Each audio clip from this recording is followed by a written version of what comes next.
Okay, people. So today I am joined by Erica Orofini. Did I? Orofino. Orofino. Yeah. Okay. Um. Yeah, and we're here to talk about your new short film, "Dirty Bad Wrong."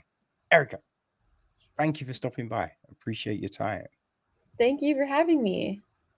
No worries at all. No worries at all. This is a really interesting short, right? I think yeah, I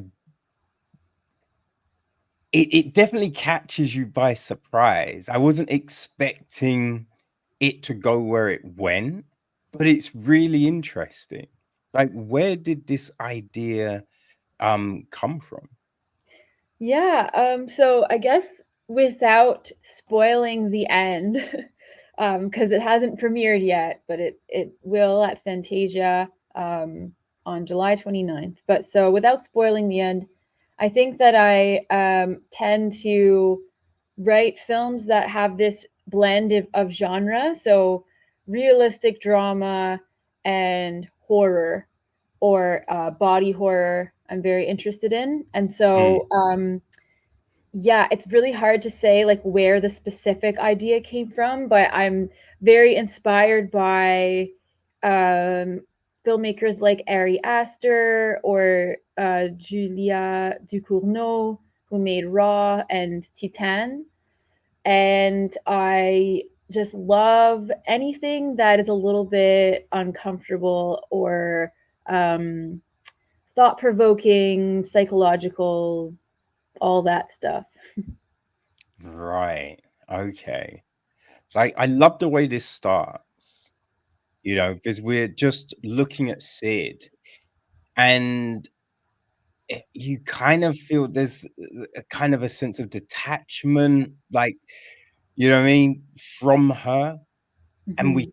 music, and then out of nowhere that we see this little hand, and you're just like, "Oh, what's happening here?" And then as we pull back, we see Jessie, and then I think you get an understanding of what could be about to take place. Yeah. So, yeah, it was always important to me to strike the right balance, especially like when representing sex work and when representing a mother Mm, who is a sex worker. And so trying to toe the line between like, I don't want the audience to think she's just like a neglectful mom. I want them to feel that she's really doing the best that she can and was kind of forced to put her kid in the position of bringing them to work with her this one time. Um, yeah. and so I love the opening shot as well, where like it's her, and then we see this like little hand come in, and it's like, oh, it's not just her. She's got this life, like young life, to take care of and be responsible for. Mm. Yeah, was that always the opening shot? Had you thought about any other ways of, leading the viewers into this? Yeah, I had other versions of the script where um, the opening shot is like her and the kid like together. And then other ones where maybe it was just Sid and then um, actually no, now that I think about it, it was pretty important to me that there was like a little quick reveal that it's her and then there's this kid. Um, but the hand was always up for debate. Like it didn't have to be a hand coming in; it could just be like their voice or something. But Mm.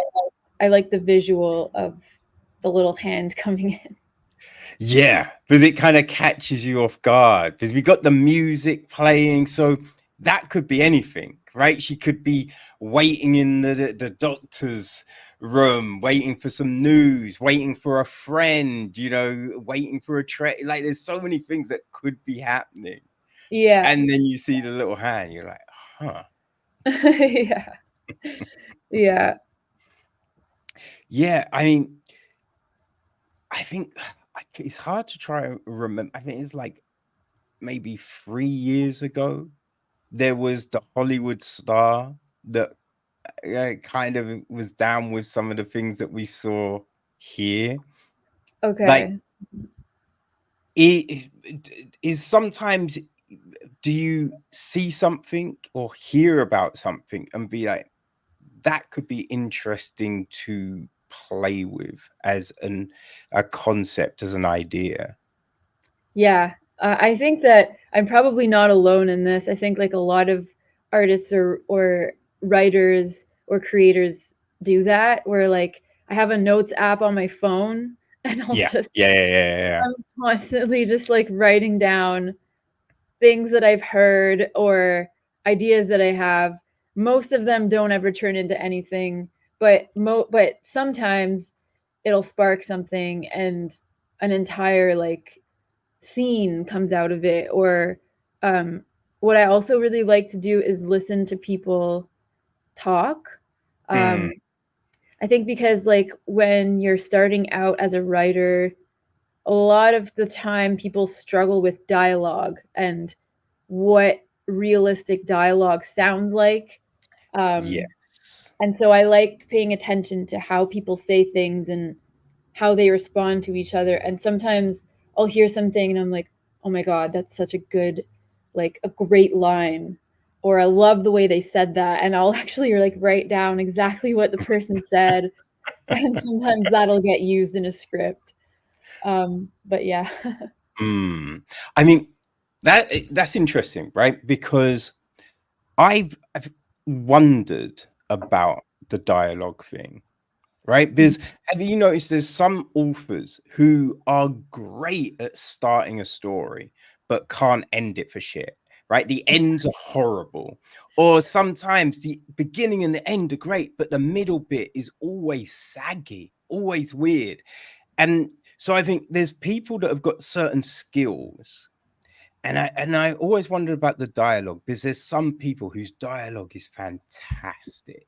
Mhm. Oh my God, it feels so real. There's other people whose dialogue is good, but it's that kind of hyper extreme. It's kind of like, it's not realistic, but it's really good. Yeah. You know what I mean? And then Yeah. there's some people whose dialogue is horrible. It's just like, Yeah. no one talks like that. That's so weird. So do you feel that it's something that can be learned to a degree, or you're either really good and that's it? You know what I mean? Like, obviously, Yeah. you can maybe learn something and get to a place where it's okay, but you're never going to be great. Like, what do you feel about dialogue? I think I think it's like a bit of a mix. So I hope this doesn't come across as like cruel or something, but I think you have to be an empathetic person or someone who really listens and tries to understand other people in order to write good dialogue. Um, you can learn it up to a point, I think, because you know there's ways. Like if you have a good ear and you do a table read, you could be like, oh my God, this doesn't sound real at all. Yeah, How can I yeah, make this sound more realistic? But I think the best dialogue writers are people who care about other people and understand other people. Um, that's the sense that I've always gotten. Like you can tell when a script has no soul. Like you can yeah, tell when it's just somebody who's like maybe really good at writing plot, or they have like the movie is beautiful and the performances are great, but there's something about the dialogue where you're like, what's happening here? Like I don't really, mm, this doesn't sound real. And I think that it's something that has to do with empathy, I think, and understanding people. yeah. No, definitely. And it's interesting because some people are great at great at writing one sex. Yeah. Right? They can write men but can't write women, can write kids but can't write adults. You know Yeah. what I mean? And that's always interesting as Yeah. well. I it's funny that you mentioned that because I feel that I struggled for a long time with writing men. especially men like over the age of maybe 45 or 50. And I think it's because I, have maybe like interacted with that age group the least amount. Oh, I'm so sorry. Can you give me 1 second? I'm so sorry. Yeah. It's all Hold on a good. second. Okay. Sorry about that. Listen, no worries. It's all good. Your dog just had a thought that he wanted to get. Yeah. Uh, oh man, but no, I really liked the dialogue here.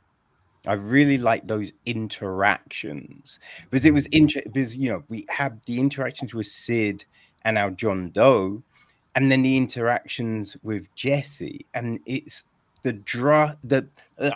the contrast in those it is great. Because we just see those different sides of her, and that's really interesting. Yeah. How easy was that to get that balance?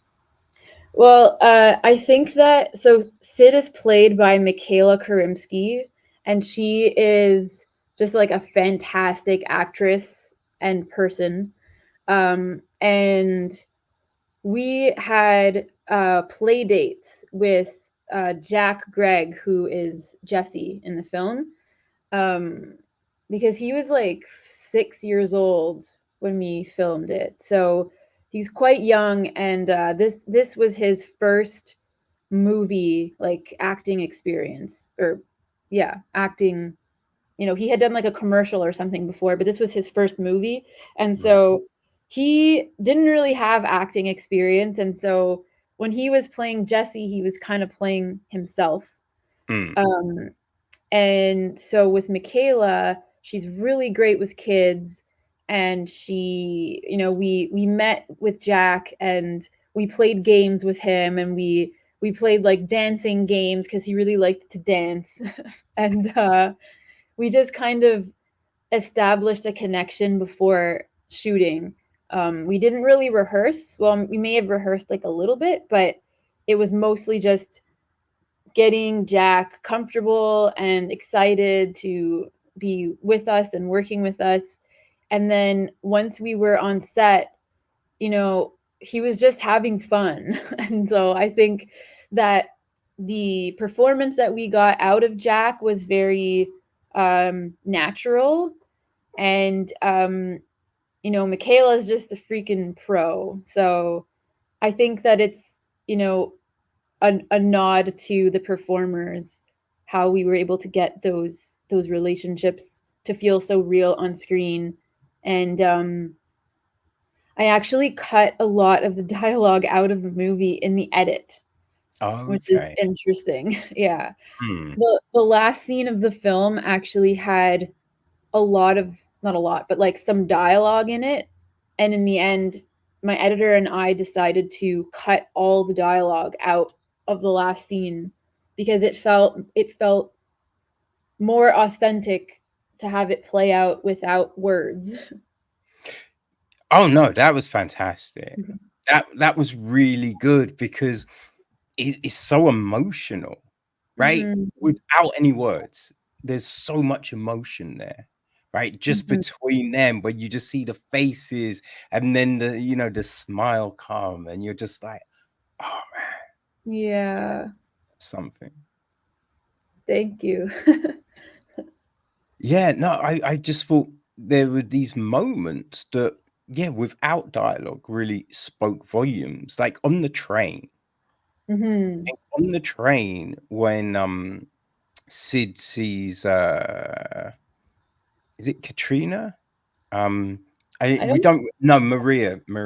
Like we don't Yeah, really get a name of her, do no, she doesn't have a name. yeah. But when we see her, Mhm. at first it's kind of an odd one, right? Because it's just like, I mean, that's kind of rude. Like, why would you do that? But it then makes so much sense. It makes so much sense, that whole sequence.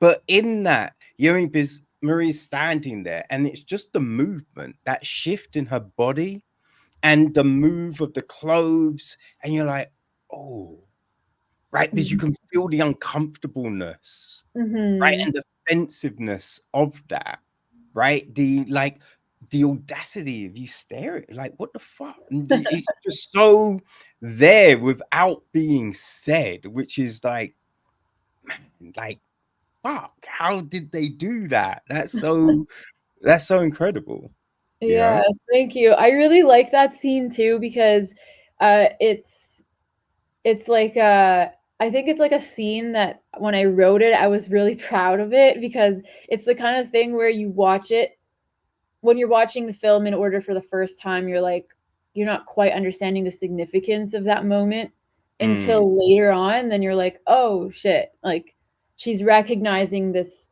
woman as being one of her, like yeah. she's been through the same thing that Sid's been through.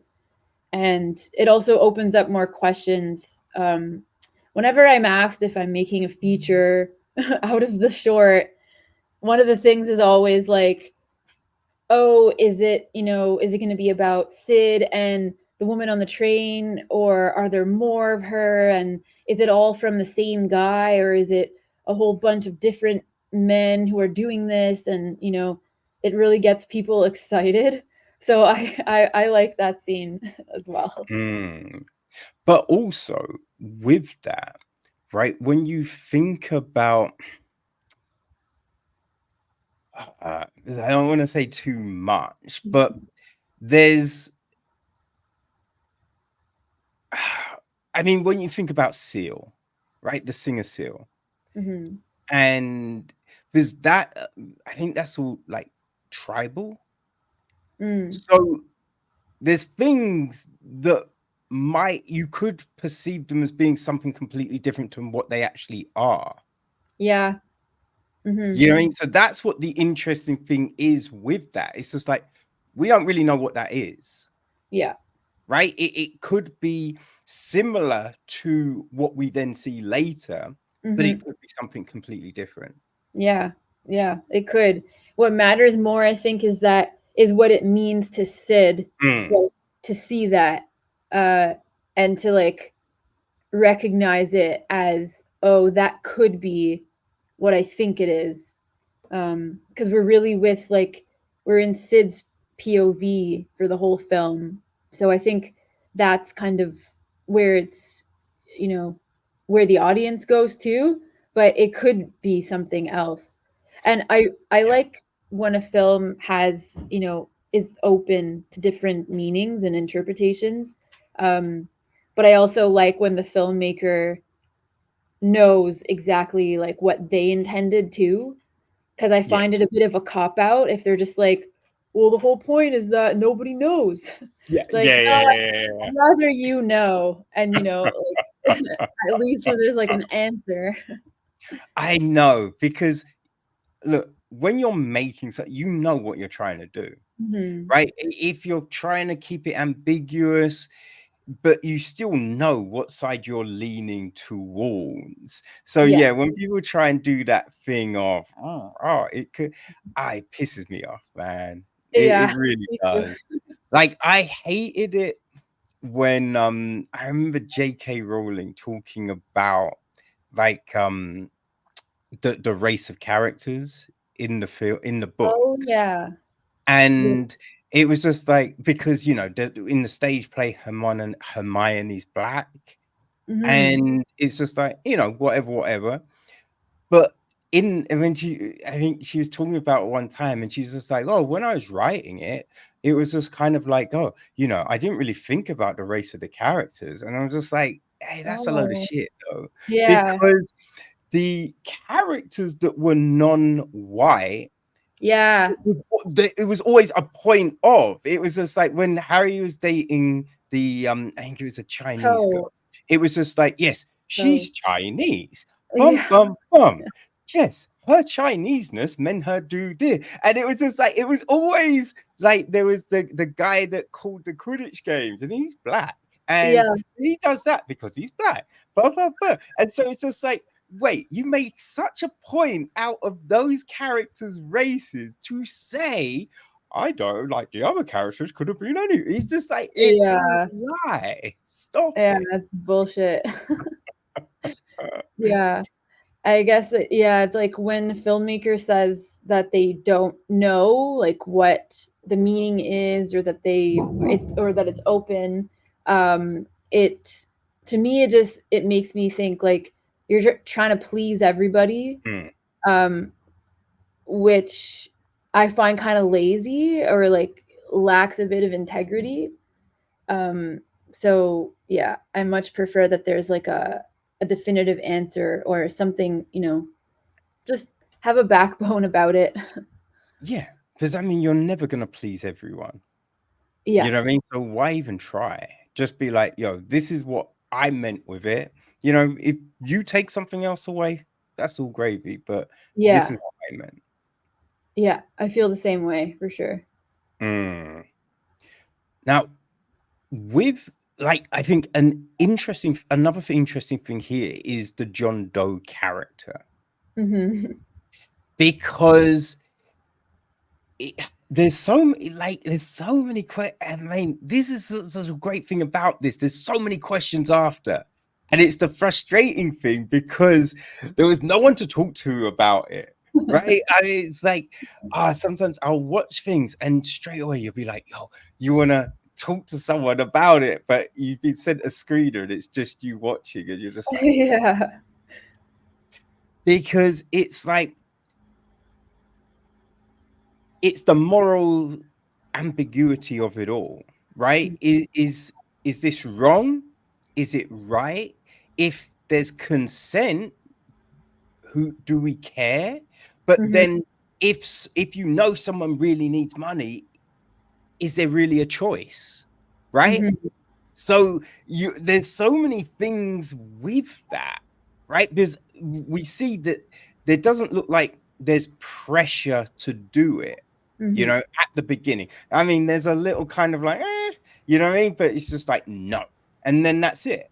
But Hmm. as I said, it's just like, but when you know someone needs the money, you're not really giving a choice anymore. So it, Hmm. it, it makes this interesting kind of like,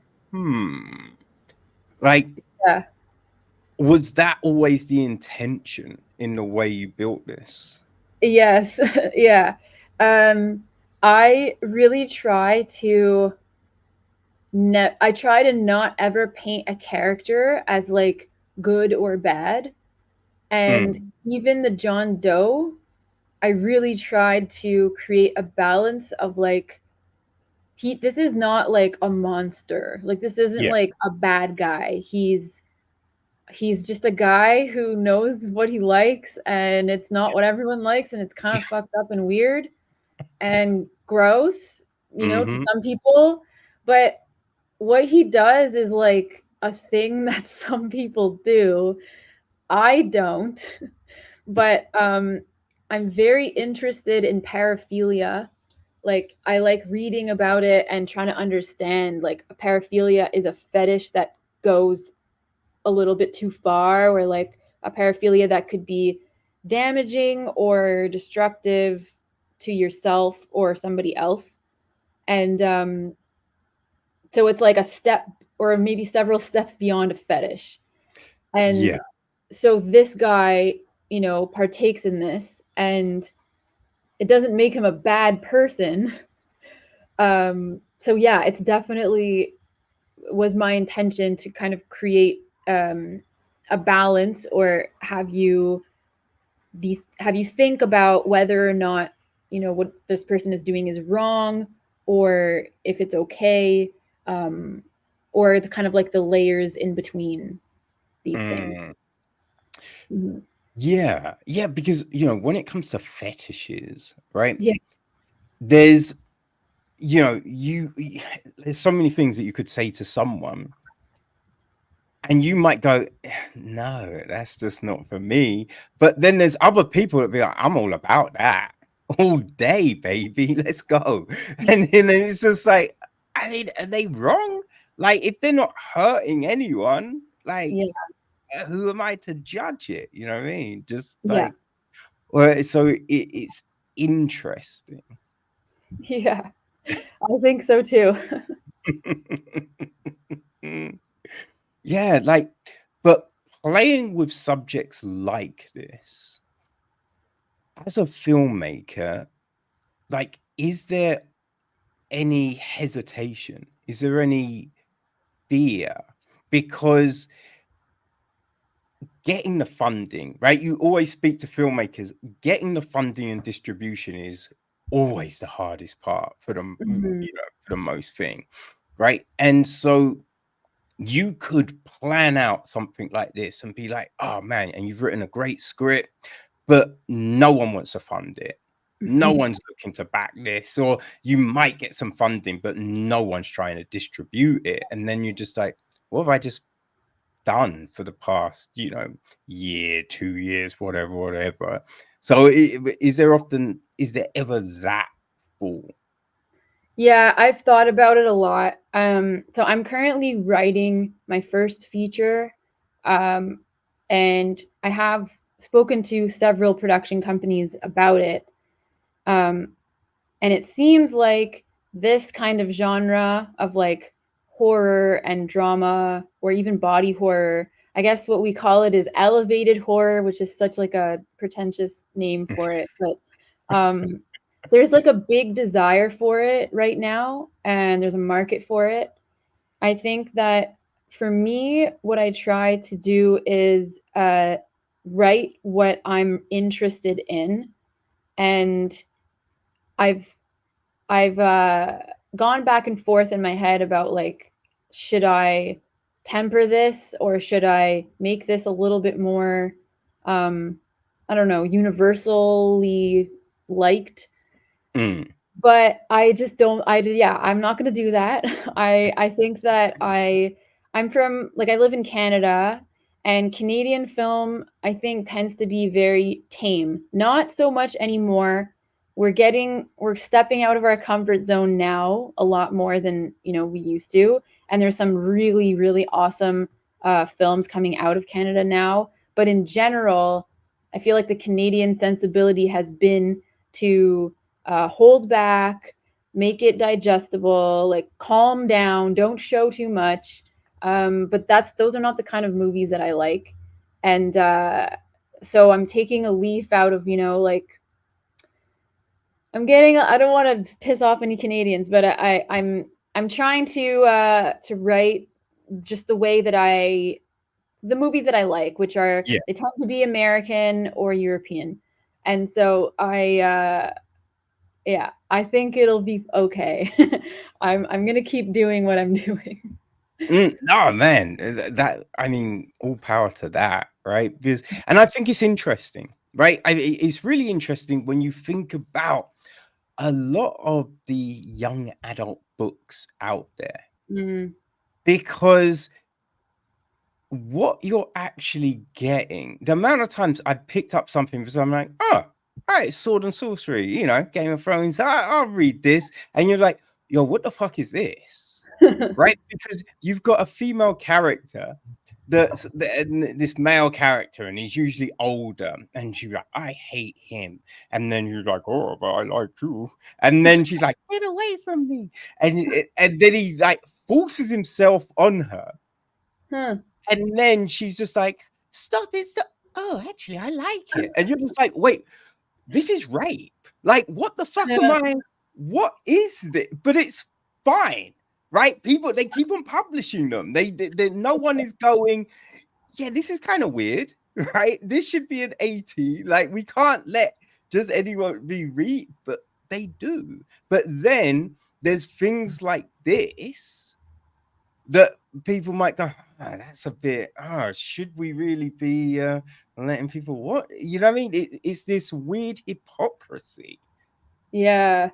That's interesting. I haven't, like, I'm a big reader, but I don't read like fantasy or um yeah, like that kind of genre, like the fantasy stuff, but a lot of my friends do, and it just seems like there's a lot of literature out there that's super popular, that's like super smutty, Yeah. which I think is cool. Like, that's awesome.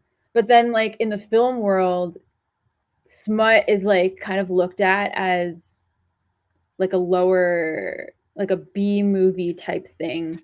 Yeah. And not to say that I'm writing smut, but I think a lot of my movies, especially the one that I'm working on, is like hypersexual movie. And yeah, hopefully A24 wants it or something.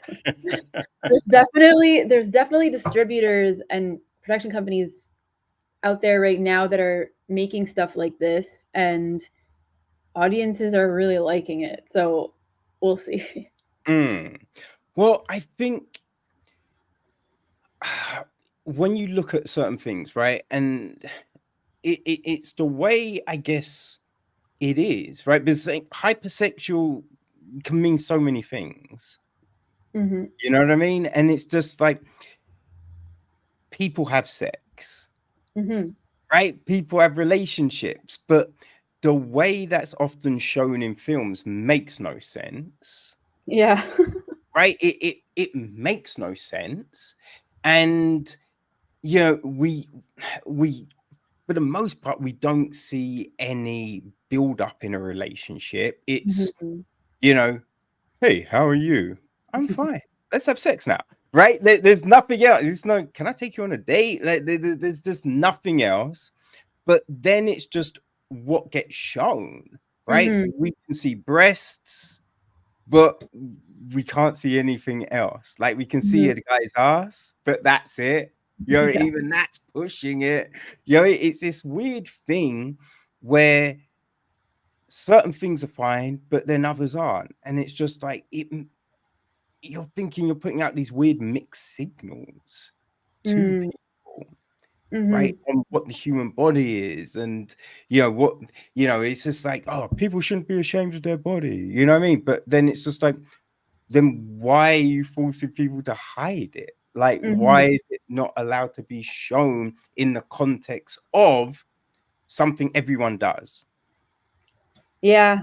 Yeah, it's true. Like there's like that scene in my film where the John Doe, um, when Sid and Jessie leave, John Doe masturbates, Yeah, and I had to be really careful about like how much I showed, because it's not, the focus of that scene is not like I need to see his, yeah, penis jerking off.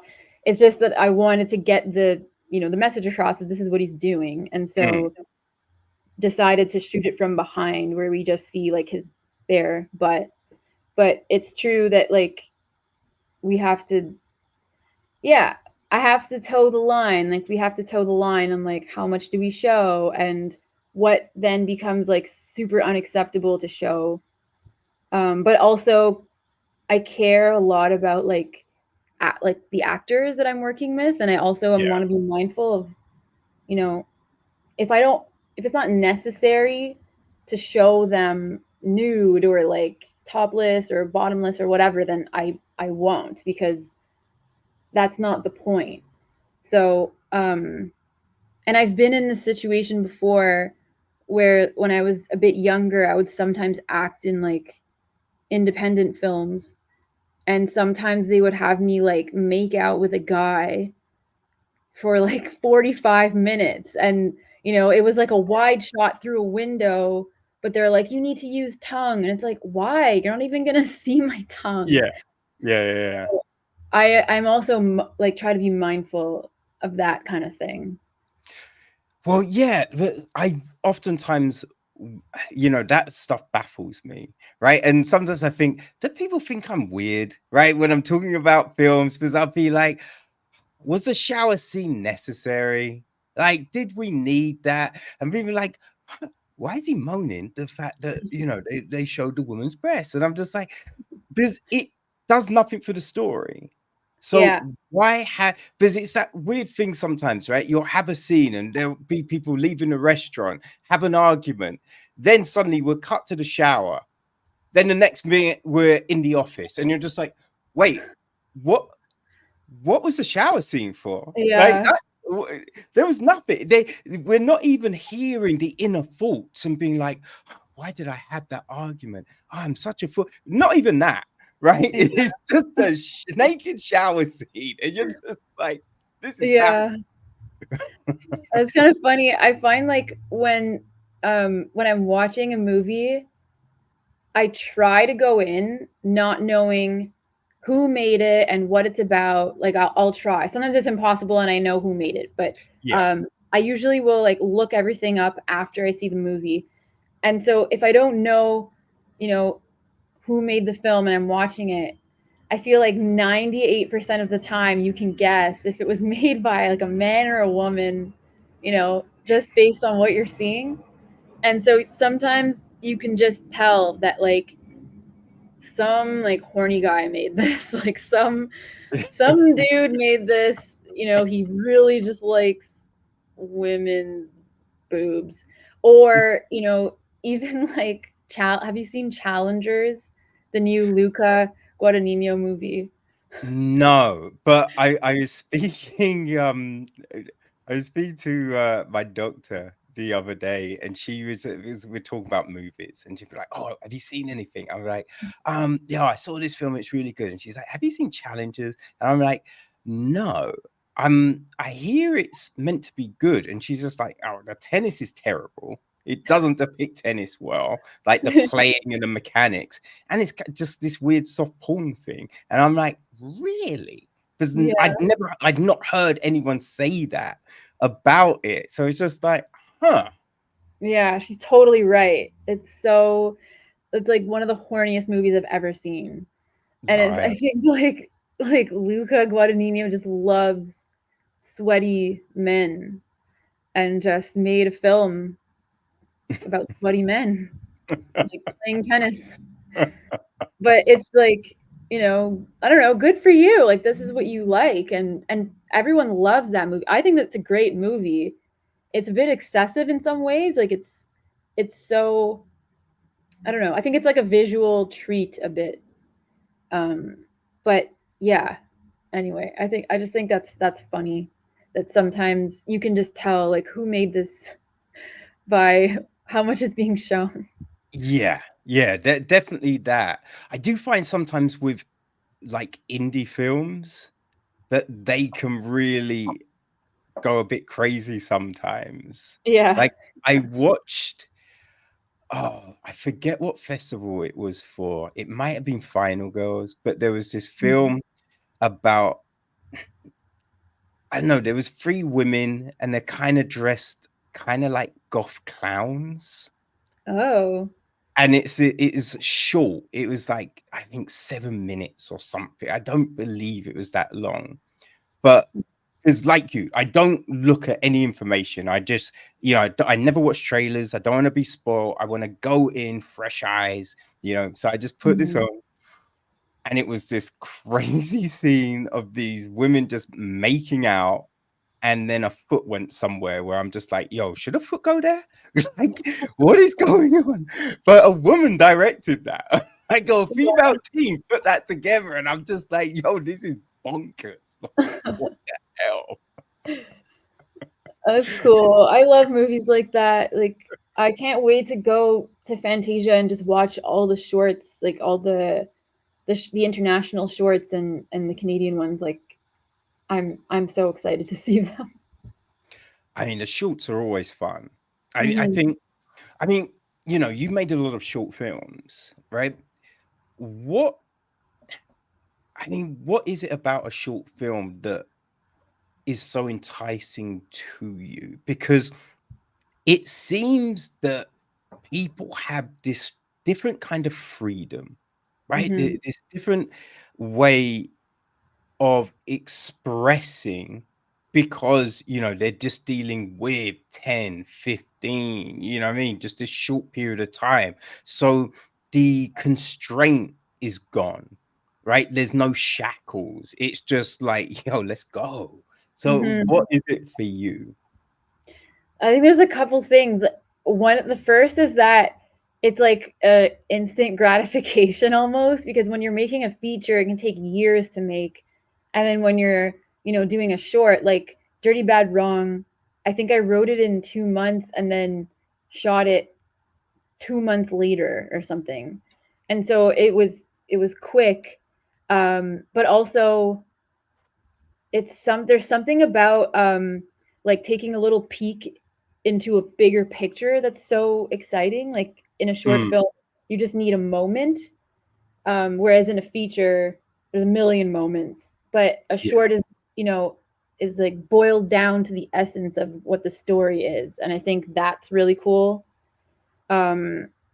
Yeah, I just love I love watching short films. I love making them. I am just ready now though to move on to the feature world. I think I've made enough shorts now. I have one more coming out, and then it's time for features.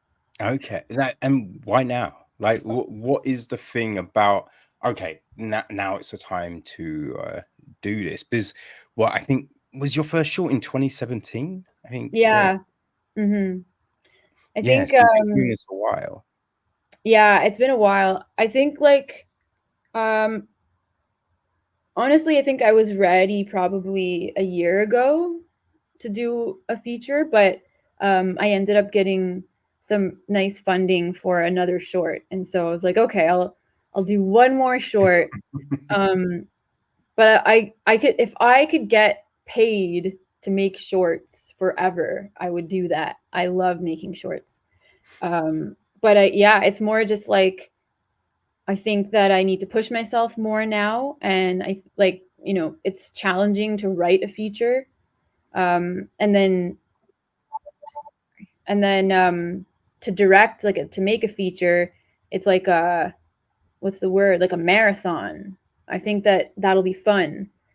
So I need to challenge myself, and I think also I'm ready to just dive a bit deeper into storytelling and that kind of storytelling, and then yeah, just keep pushing my career forward because I've been directing commercials, which is really helping like support me. But there isn't really any money in short films, so it's time. Yeah, Yeah. I mean that's always a shame that there isn't, right? But it is kind of serving as that window into the greater thing. Mm-hmm. The potential, like, oh, this person, look what they could do in 10 minutes from a magic, in this budget shoestring. What could they do if we gave them more time and more money, right? And maybe a film crew. Yeah, exactly. So But that's where. oh, sorry. No, I was just gonna say that that's exactly where I'm at. I'm ready for that. But you use the analogy of a marathon. Like, how do you build up the cardio, right? Like, what I mean, that cardio to make that feat, to take that next step, right? What do you do to elevate things to that next level? Yeah, I think like in terms of the writing, it's every day, like every day chipping away at it, like breaking the story and outlining and talking to trusted, writers about it, and just getting the script to be as like good as it can be. And then for the actual, you know, directing, I think like I've never directed a feature, but I've been on features before, like in as a director's assistant or like a crew member, and so I know how exhausting it can be.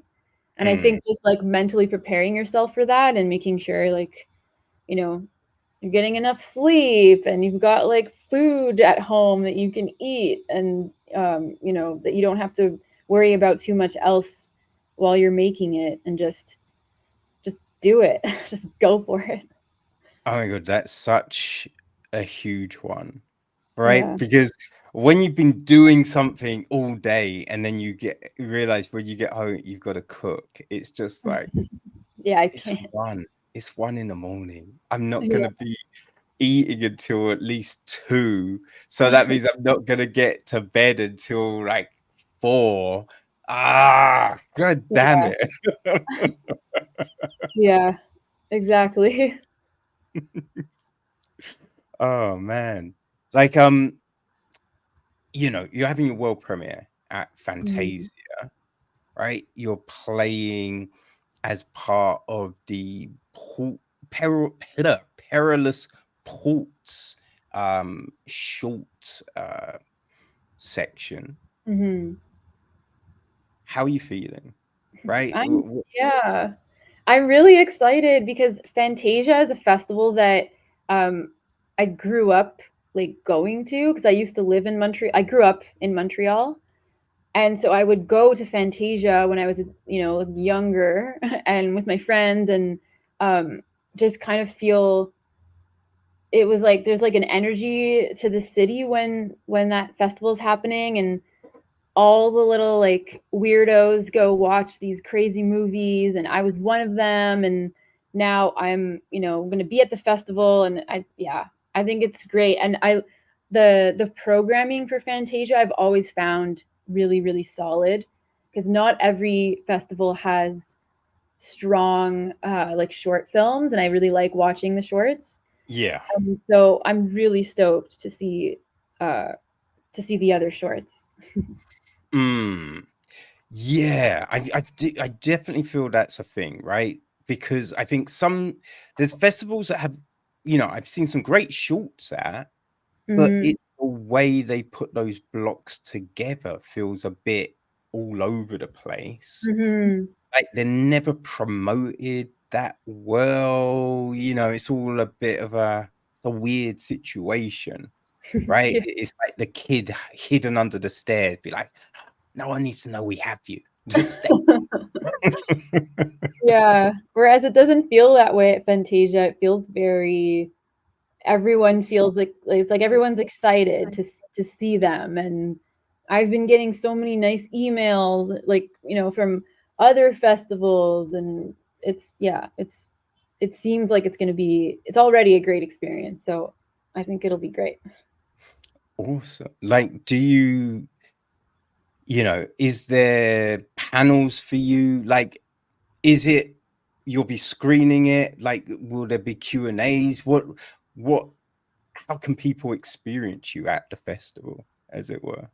Yeah, I mean, this will be my first time screening at Fantasia, so I'm not super sure, but I know that there will be a Q&A after the screening, and then I will be at the festival just like watching as much as I can. So if anyone's watching this right now and, want to come say hi to me, I have brown hair and it's kind of short. Um, please say hi. I'll be there. Awesome, awesome. You know what I mean? That's great. Yeah, it's always enjoyable dealing with the people at Fantasia, like Ted and the crew. They're great. They're Mhm. great to deal with. It's just it's not a hassle. And then just talking with all the filmmakers, right, about their films, their shorts. Like there's just this great vibe. It feels kind of similar to Dances with Films, right? There just Mhm. seems this great vibe, this great community, everyone like supporting each other. So I'm super jealous. I'm just super jealous right now. Yeah, it's gonna be good. It's next week, I think. So I'm super stoked. Um, Kevin, I do have to go. Yes, no worries, no worries. Yes, Sorry. your film is screening at 4:25 on July the 29th. So people make sure you go check it out. And how can people keep track of you, follow the film, and all of that kind of stuff? Yeah, that would be my Instagram, my personal Instagram, or my website, and that would be ericaorofino.com. If anyone knows how to spell that. Don't worry, the links will be on the website, people. So go Sweet. give Erica a follow and definitely go check out the film. Dirty Bad Wrong is great. It's interesting. It makes you think. And that's always a good thing. So, Erica, it's great. Thank you. I've loved the conversation. You know what I mean? I hope that you come by and we can talk about the next short and then the feature. Yes, thank you so much. This was really fun. Awesome. Awesome. Well, say hello to your dog for me and enjoy the festival. Thank you Okay. so much. All right. You take care. Okay, you too. Bye. Bye.